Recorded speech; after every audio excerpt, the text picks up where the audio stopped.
Selamat malam teman-teman semua. Selamat datang kembali di channel kita Cangkruk Ilmu. Untuk kesempatan hari ini kita ingin belajar tentang fisika. Hal ini sebagai bentuk dukungan di mana sekarang institusi pendidikan harus belajar di rumah, sehingga mungkin antara siswa dan guru tidak bisa bertatap muka. Sini kita ingin coba untuk menguraikan atau belajar kembali tentang fisika SMA kelas 10, karena kelas 10, 11 itu sangat penting untuk nanti kelas 3-nya maupun setelah kuliah. Jadi fisika ini menjadi salah satu mata pelajaran yang dianggap sulit. Ini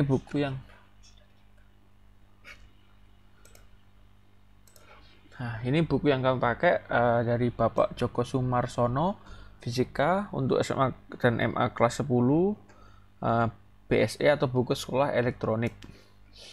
Nah, ini dari Pusat Perbukuan Departemen Pendidikan Nasional. Kami hanya menguraikan materi ini nanti agar lebih mudah dipahami dan bisa dibayangkan secara visual. Jadi untuk yang pertama di fisika kelas 10 ini kita membahas tentang besaran dan satuan. Besaran dan satuan ini penting. Jadi fisika di sini tidak didiskretkan sebagai mata pelajaran IPA saja, karena besaran maupun satuan ini jadi penting. Ketika kita membeli telur, kita membelinya dalam bentuk kilogram. Kita tidak membelinya dalam bentuk liter atau newton seperti itu. Atau misalnya kita membeli bensin itu dalam liter, bukan meter kubik ya, seperti itu. Kenapa? Inilah dasar-dasar ini yang ingin kita diskusikan. Jadi ini juga mungkin satuan ini sudah pernah dibahas di jenjang pendidikan SMP. Jadi fisika di sini akan berhubungan dengan pengetahuan lain. Salah satu sub bidangnya adalah pengukuran. Pengukuran ini bidangnya dibagi menjadi dua, yaitu besaran dan satuan. Jadi besaran nanti kita akan bahas ada besaran pokok, turunan, dan dimensinya, lalu ada besaran vektor dan skalar, lalu ada satuan yang standar dan tidak standar. Di sini ini contohnya, misalkan untuk membuat sebuah pesawat itu perlu menghitung banyak sekali komponen di dalamnya. Jadi pesawat itu butuh material untuk badannya, sehingga kan harus tahu berapa kilogramnya, lalu dia butuh bahan bakar sehingga tahu berapa joule kalorinya, dia butuh roda, nanti berapa RPM-nya, berapa torsinya lah. Inilah pentingnya kita belajar satuan. Jadi kembali lagi seperti misalkan kita ke toko material, kita ingin beli plat 3 mm. Nah, itu nanti di sini dibahas apa alat yang dipakai. Kan tidak bisa pakai penggaris karena sangat kecil. Nah, seperti itu. Jadi fisika ini dianggap ilmu pengetahuan yang paling tua karena dia mempelajari gejala alam. Jadi gejala alam di sini termasuk materi, energi, fenomena, dan kejadian alam lain, baik yang berukuran makroskopis, yaitu besar, artinya seperti luar angkasa, tata surya, maupun yang mikroskopis berukuran kecil sampai elektron. Lah, elektron, atom ini akan dipelajari di kimia. Nah, seperti itu. Energi itu apa? Bentuk dari energi itu ya panas, itu salah satu bentuk energi. Listrik itu bentuk energi gitu. Gerak itu bentuk energi. Lalu materi itu apa? Materi itu ya ada padat, ada cair, ada gas, ada dia besi, ada dia logam, ada dia air lah, itu sebagai materi. Mungkin teman-teman juga mengenal kisah apel Newton, di mana kisah yang terkenal, Newton ini ketika duduk di bawah pohon, apelnya jatuh dan dia akhirnya menemukan rumus dari gravitasi seperti itu. Inilah banyak sekali. Jadi ini di zaman Yunani kuno itu ada yang terkenal, yaitu salah satunya Galileo. Nah, jadi seperti ini. Jadi fisika ini sudah dikenal di sejak zaman Yunani, yang berarti alam. Jadi memang fisika ini benar-benar mempelajari alam. Nah, dia nanti akan berkombinasi bersama biologi maupun kimia seperti itu. Nah, demikian. Ini yang kita bahas tadi, ada Galileo, ada Newton. Jadi Galileo ini yang terkenal, dia menemukan teori heliosentris. Nah, apa itu heliosentris? Heliosentris itu berpendapat bahwa matahari adalah pusat dari tata surya, di mana sebelumnya teori yang terkenal itu disebut geosentris. Nah, geosentris itu tadi zaman dulu orang percaya bahwa bumi ini pusat dari tata surya, matahari, Merkurius, Venus itu mengelilingi bumi. Nah, tapi oleh Galileo hari itu dipatahkan dan dijelaskan bahwa justru bumi yang mengelilingi matahari, jadi matahari sebagai pusat tata surya. Nah, Newton sendiri yang terkenal adalah kisah apelnya. Nah, nanti berikutnya Newton itu ada 3 hukum Newton yang terkenal, hukum 1, 2, 3 yang kita akan bahas kemudian. Nah, jadi fisika ini harus dipahami secara mengasihkan. Jadi ketika kita memompa bahan, di situ ada kejadian fisika. Ketika kita melihat ombak, di situ ada kejadian fisika. Nah, jadi banyak sekali, termasuk nanti ini seperti bom atom. Nah, bom atom ini disebut dia penerapan dari teori relativitas. Yang terkenal adalah relativitas ini dari Einstein, yang kalau fotonya dia sambil melet. Bom atom yang pertama kali diledakkan adalah yang di Hiroshima dan Nagasaki. Jadi hampir semua ilmu itu atau alam itu termasuk dalam gejala fisika atau ilmu fisika, meskipun secara garis besar fisika ini dibagi menjadi fisika klasik dan fisika modern, di mana fisika klasik itu memahami gejala-gejala konvensional atau sehari-hari. Ya, misalkan kita sebut tadi ada mekanik, listrik, magnet, bunyi, optik, dan gelombang. Nah, fisika modern itu dia memahami radioaktif, relativitas Einstein, dan sebagainya. Nah, di sini juga ada yang terkenal, yaitu keluarga Curie, yaitu Marie Curie. Dia mendapatkan Nobel bidang fisika. Nah, seperti itu. Jadi sederhananya seperti ini. Kadang kalau kita membayar listrik itu dalam satuan kWh. kWh itu apa? Yaitu kilowatt per jam lah. Itu kan semua orang membutuhkan listrik dan membayar listrik. Artinya untuk tahu kilowatt jam atau kWh tadi ya tidak dibatasi IPA maupun IPS, tapi semua orang harus tahu itu, sehingga tahu ketika pemerintah bilang tarif listrik 1 kWh sama dengan 1.400. Nah, artinya kalau kita memakai listrik 1 kWh kita membayar 1.400 lah. Itu tujuan dari kita mempelajari satuan besar adalah seperti itu. Jadi kita tahu gitu apa itu hubungan kWh. kWh itu listrik. Kalau kilogram itu massa. Kalau liter itu volume. Nah, sebenarnya sesederhana itu. Jadi ya kita dihadapkan pada bagaimana memahami fisika itu dalam kehidupan sehari-hari, sehingga fisika ini akan kelihatan mudah, mengasihkan gitu. Nah, ini juga kayak seperti peralatan kedokteran itu semua fisika. Jadi hampir semua itu fisika. Ada ilmu cuaca, ada radio, ada kelautan, ada seismologi, dimana ya ini untuk memprediksi gempa dan lain-lain. Jadi semua hal itu bisa di sekitar kita itu berhubungan sekali dengan fisika. Misalkan terjadi gempa sekian skala Richter lah, kita kan tahu berarti skala ini gempanya, kedahsyatannya gempa seperti itu. Nah, salah satunya ini untuk pertama akan dibahas soal pengukuran.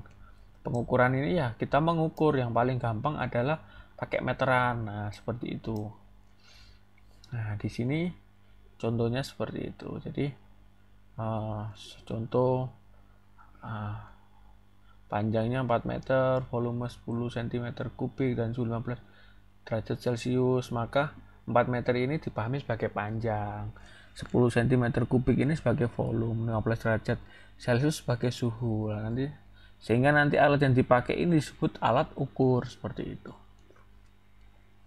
Nah, kita lanjutkan ini mengenai besaran pokok dan satuan standar. Nah, besaran pokok ini adalah besaran utama yang dia tidak diturunkan terhadap besaran lain. Diturunkan ini dalam artian dikalikan. Itu, misalkan panjang itu kan meter, ya sudah meter saja. Tapi kalau luas kan meter kali meter. Kalau volume meter kali meter kali meter gitu. Nah, seperti itu. Nah, jadi ini ada 7 standar. Kalau dulu itu tahun 1948 diketahui ada 3 besaran pokok atau meter, kilogram, dan second, namun ada akhirnya ditambahkan. Nah, ini sesuai SI besaran pokoknya ada 7, di mana panjang disimbolkan L, satuannya M, massa ini kilogram, waktu ini mungkin sudah dipelajari di SMP, jadi sama. Suhu dalam Kelvin, jumlah zat itu mol. Nah, ini mol ini biasa dipakai di kimia. Lalu intensitas cahaya sebagai kandela, kuat arus sebagai ampere. Nah, seperti itu. Jadi besaran pokok itu besaran yang dia tidak diturunkan, jadi cuma satu satuannya, M saja. Kalau luas tadi saya ulangi kan panjang kali lebar, artinya meter kali meter, seperti itu. Kalau Newton pun kan sebagai gaya kan massa dikalikan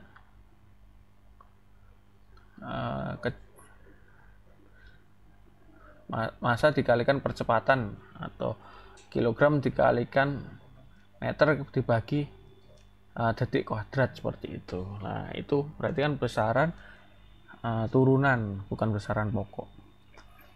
Nah, di sini jadi ini adalah satuan standar. Jadi satuan standar itu penting untuk menseragamkan seluruh dunia.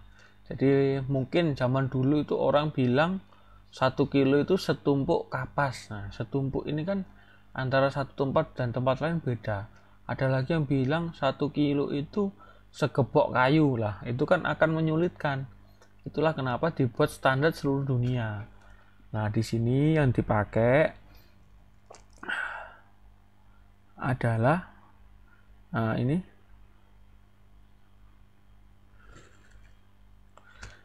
Dulu awalnya ini pemakai panjang dari sinar Krypton 86, namun sudah diganti menjadi 1/299792458 second atau sekon.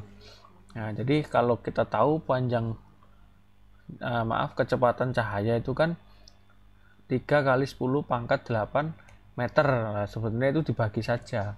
Jadi 1 detik ya dibagi 1 meter. Jadi kecepatan satunya dibagi ini. Jadi ini kan kebulatan dari 3 kali 10 pangkat 8. Nah, seperti itu. Nah, ini konversi besarannya. Kalau pangkat 12 itu tera. Kalau pangkat 9 itu giga. Biasanya kita biasa beli paket internet 1 giga, 14 giga ya, ini berarti sama dengan 10 pangkat 9. Artinya kalau kita bilang itu 1 gigabyte berarti 1 kali 10 pangkat 9 byte itu. Nah, ini dari tera, giga, mega, kilo, hekto, deka sampai piko bisa dibaca di sini. Yang kedua adalah satuan standar massa. Jadi kalau yang ini panjang, jadi panjang 1 meter itu didefinisikan dari 1 per sekian detik kecepatan cahaya di ruang hampa. Kalau massa ini, nah ini adalah platinum iridium yang disimpan di surface dengan ukurannya diameter 3,9 dan tinggi 3,9. Nah, Jadi ini pada berat dari iridium ini pada suhu 4 derajat Celcius itu setara dengan pada suhu 4 derajat Celcius massa 1 kg air sama dengan volume 1 liter air. Nah, ada yang ingat pada suhu 4 derajat Celcius itu air mengalami kondisi apa?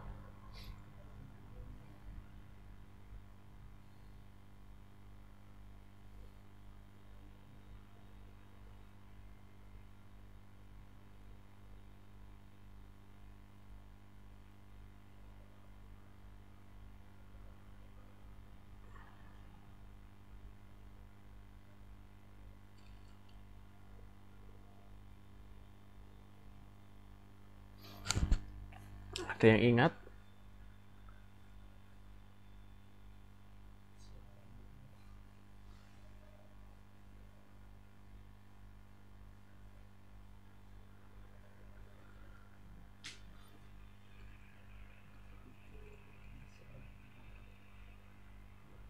Nah, jadi pada suhu 4 derajat Celcius ini air mengalami massa jenis tertinggi atau jumlah 1 kilogramnya sama dengan 1 liternya.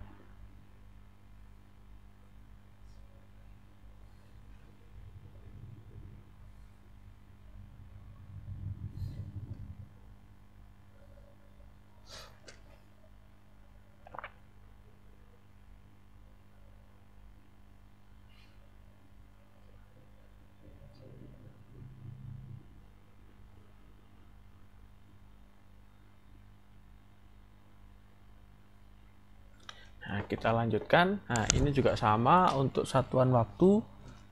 Dia memakai standar 1/86.400 gerak semu matahari mengelilingi bumi. Nah, seperti itu.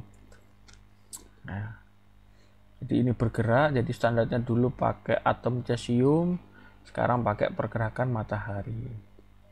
Sama untuk arus, ini dianggap hantaran sejajar yang melewati dua penampang plat sejajar yang terpisah sejauh 1 meter. Nah, ini hanya sejarahnya atau kisahnya atau standarnya untuk besaran pokok. Nah, untuk suhu sama, dia pakai ini didefinisikan bahwa 1 Kelvin sama dengan 1/273 dari suhu titik triple air.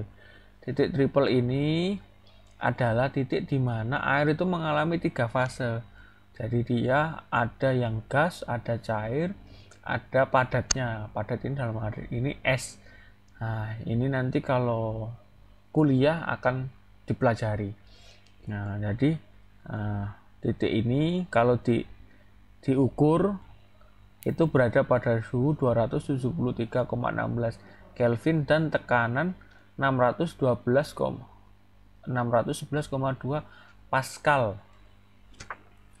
Nah, jadi ini tekanannya vakum. Jadi kalau 1 atmosfer itu kan 10⁵ Pascal. Nah, jadi mendekati vakum. Nah, nanti itu vakum itu apa? Nah, nanti kita akan pelajari. Nah, seperti itu. Lalu ada intensitas saya sama, ini pengertiannya bisa dibaca. Ini kita percepat. Lalu untuk jumlah yard itu mol. Nah, ini dianggap atom 1,2 kali 10⁻⁻² kilogram karbon 12. Karbon 12 itu C. Nah, itu nanti kalau belajar kimia tahu dia berada di golongan 4. Nah, jadi fisika dan kimia ini tidak bisa dipisahkan. Jadi banyak ilmu fisika yang akan nanti akan muncul atau dipelajari di kimia seperti itu. Nah, ini satuan tidak standar. Nah, ini satuan tidak standar ini biasanya beberapa satuan yang biasa kita gunakan, atau ada juga satuan yang dari Amerika. Ada satuan dari pakai, biasanya kalau Pak Amerika itu dia tidak pakai meter, dia pakai inci, dia pakai, atau yang lama dulu dia pakai jangka, pakai asta. Itu satuan tidak standarnya. Seperti ini contoh-contohnya. 1 Fermi sama dengan 10 pangkat minus 15. Nah, ini satuan massa atom 1 kilogram. Nah, ini LB ini pounds. Kalau inci, jadi ini untuk panjang. FT ini feet. Nah, seperti itu. Angstrom ini biasanya dipakai untuk ukuran atom, seperti itu. Nah, jadi ini hanya contoh seperti itu. Nah, ini kita lanjutkan. Nah, besaran turunan ini sudah kita singgung tadi. Jadi dia adalah turunan atau perkalian dari besaran pokok. Nah, sekarang tadi luas, panjang kali lebar, berarti kan panjang itu meter, lebar itu meter. Nah, sehingga jadi meter persegi. Nah, ini banyak contohnya. Tadi yang kita bahas ada volume, lalu nanti ada gaya Newton. Nah, Newton ini adalah massa dikali percepatan gravitasi. Ini sudah dibahas di SMP. Maka massa itu kilogram, percepatan gravitasi itu meter per detik kuadrat atau meter per sekon kuadrat lah. Ini contoh-contohnya, termasuk ohm nanti dipelajari di fisika kelistrikan nanti ada. Nah, ini hanya mengenalkan satuan-satuan untuk diingat. Nah, lalu dimensi ini sama, ini juga dipelajari di SMP. Nah, ini juga panjang, itu dilambangkan dengan L, massa dengan M, waktu dengan T, kuat arus I, suhu dengan theta, jumlah zat N, intensitas cahaya Joule. Nah, kalau dia dimensi dari turunan, maka kan perkalian dari besaran pokok. Nah, maka dia tinggal dipangkatkan seperti ini. Dilihat ininya, satuannya ini dari besaran turunan, lalu dicari lambangnya, dapatlah ini. Jadi ini tidak banyak disinggung. Nah, lalu ini sama analisa dimensi. Jadi sebenarnya analisa dimensi ini dari besaran turunan, seperti kita punya ini di sini contohkan bahwa kecepatan sama dengan jarak dibagi waktu. Maka jarak sama dengan kecepatan dikali waktu. Lah, ini dicari dimensinya apakah sama antara kiri dan kanan. Jadi kadang ini dipakai untuk kita mengecek ulang apakah sudah benar rumus ini. Jadi misalkan di sini itu misalkan V itu kita salah menulis. V itu kan harusnya S dibagi T. Tapi di sini V kita menulis S dikali T. Nah, otomatis kan kiri dan kanan tidak sama, di mana V itu adalah massa atau M dibagi T, sedangkan tadi kita nulis V sama dengan S kali T, maka yang kanan adalah S kali T, yaitu M kali T. Nah, kan tidak sama, yang kiri M dibagi T, yang kanan M dikali T. Nah, jadi ini untuk ngecek. Jadi kalau ada ini kan memindah jalur kiri dan kanan biar sama. Nah, ini sudah dicek sama. Jadi hanya untuk ngecek saja analisa ini. Nah, lalu alat ukur yang kita pahami untuk panjang ya seperti standar, kita tahu penggaris. Ada roll meter. Roll meter ini biasa dipakai oleh tukang kayu. Nah, dia ketelitian itu dia ini angka terkecilnya. Lalu ada jangka sorong lah, ini yang biasa dipakai untuk plat. Kalau kita ke toko material, toko bangunan untuk membeli plat, membeli triplek seperti itu pakai jangka sorong. Lalu ada micrometer screw. Nah, ini biasa di lab ini akan menekan, misalkan ini dikasih kertas di sini. Nah, ini kalau ditekan terus kertasnya bisa berlubang, jadi hati-hati. Nah, ini terus massa juga sama, analitik 2 lengan ini biasa di lab. Terus ini neraca lengan gantung ini mirip kalau zaman dulu kita menimbang beras seperti itu. Ada neraca Ohaus ini juga sama di lab. Nah, ada yang digital ini langsung display muncul di sini. Jadi berapa kilo muncul. Kalau ini kan angkanya di sini. muncul di panjang ininya, batangnya ini. Kalau ini langsung muncul, sama kayak HP gitu, digital. Kalau alat ukur waktu ya standar, ada stopwatch, ada arloji. Nah, ini ada penunjuk waktu elektronik, ini biasanya untuk tertentu. Lalu ada jam atom. Nah, untuk arus, kuat arus ini kita pakai ampere meter. Nanti kalau kita belajar listrik, kita bisa ukur berapa meternya.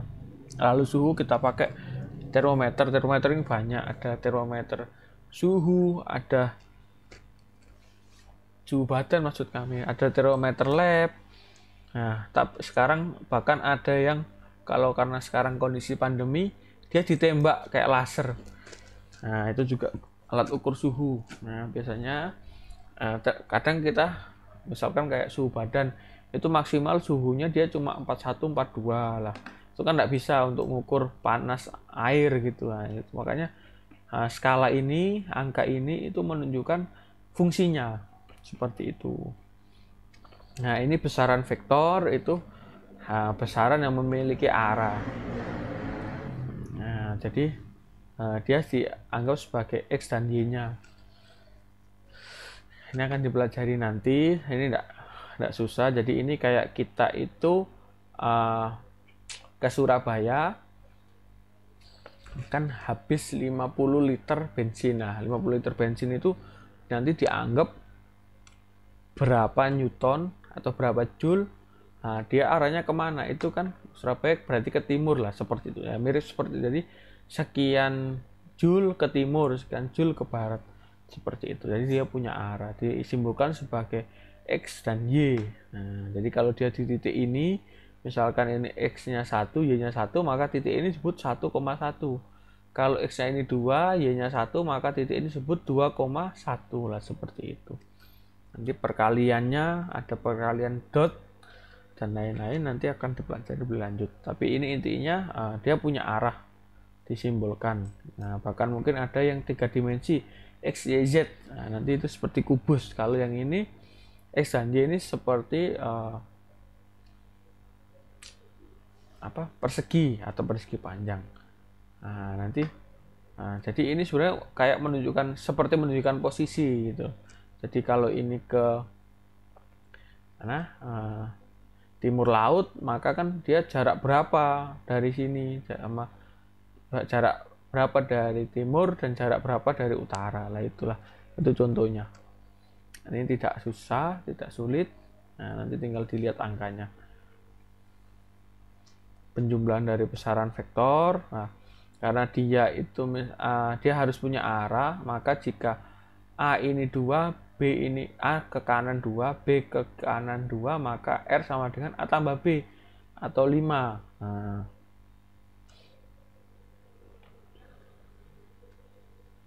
tapi kalau dia berbentuk seperti ini, nah ini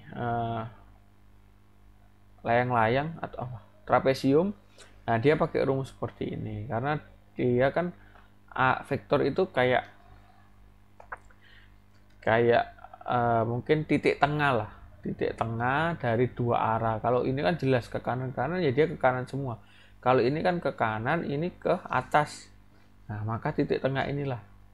Jadi ibaratnya A ini sungai yang mengalir, B ini kita menyeberang. Nah, menyeberang itu kan tidak mungkin lurus karena A itu mengalir kan, aliran sungai. Jadi kan agak menceng, agak miring seperti ini, agak diagonal lah.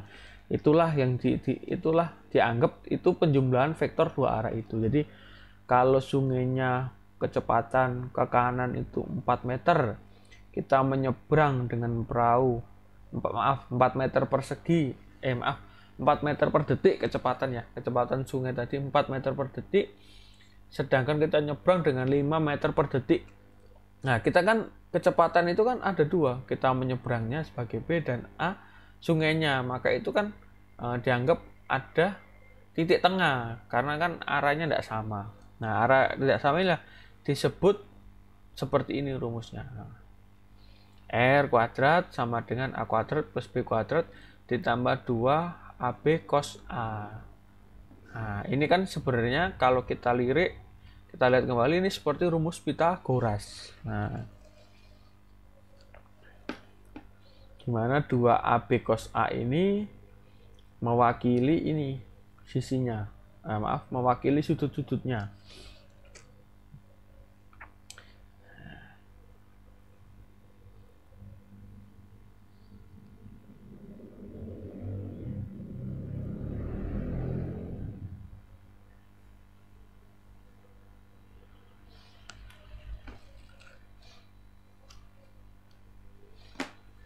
Jadi demikian, jadi yang dimaksud penjumlahan vektor ini adalah titik tengah atau jalur di antara tadi yang kita ada sungai ke kanan, kita nyebrang ke atas, ya kan tidak mungkin langsung oh ini ke kiri, pasti kan akan agak menceng gitu. Nah, itulah menceng, itulah yang kita hitung sebagai rumus ini. R kuadrat ini sama dengan A kuadrat ditambah B kuadrat ditambah 2AB cos alfa. Ini sama dengan rumus Pitagoras turunannya. Nah, bagaimana menurunkannya? Ini bisa dilihat di sini. Mudah, insya Allah mudah, tidak susah. Ini bisa dilihat kembali penurunannya. Jadi ini tidak dibahas detail karena nanti ini sebagai pengenalan, nanti kita ingin membahas tentang fisika yang lain. Jadi ini tidak dibahas karena ini mungkin bisa ini kan rumus sinus dan kosinus yang bisa dipelajari di matematika. Nah, kita langsung menggunakan rumus jadi saja. Untuk kali ini kita tidak menguraikannya kembali, tapi bisa dilihat seperti ini. Nah, nanti ini hanya review atau reminder tentang besaran dan pengukuran. Jadi nanti agar kita lebih mudah memahami fisika selanjutnya. Nah, di situ. Sekian untuk bab ini. Mudah-mudahan bisa dipahami karena ini hanya review. Review saja. Nanti kalau ada usulan pembahasan soal, mohon tulis di kolom komentar, nanti akan kita jawab.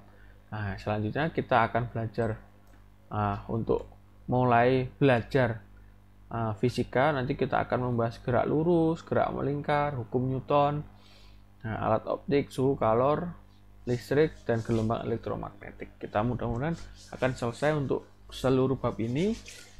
Tapi nanti kita tidak membahas detail yang tadi turunan dari vektor, dan nanti kalau dibutuhkan di dalam pembahasan soal baru akan kita turunkan, atau dibutuhkan di bab lain baru akan kita turunkan. Nah, demikian untuk kesempatan ini pembahasan mengenai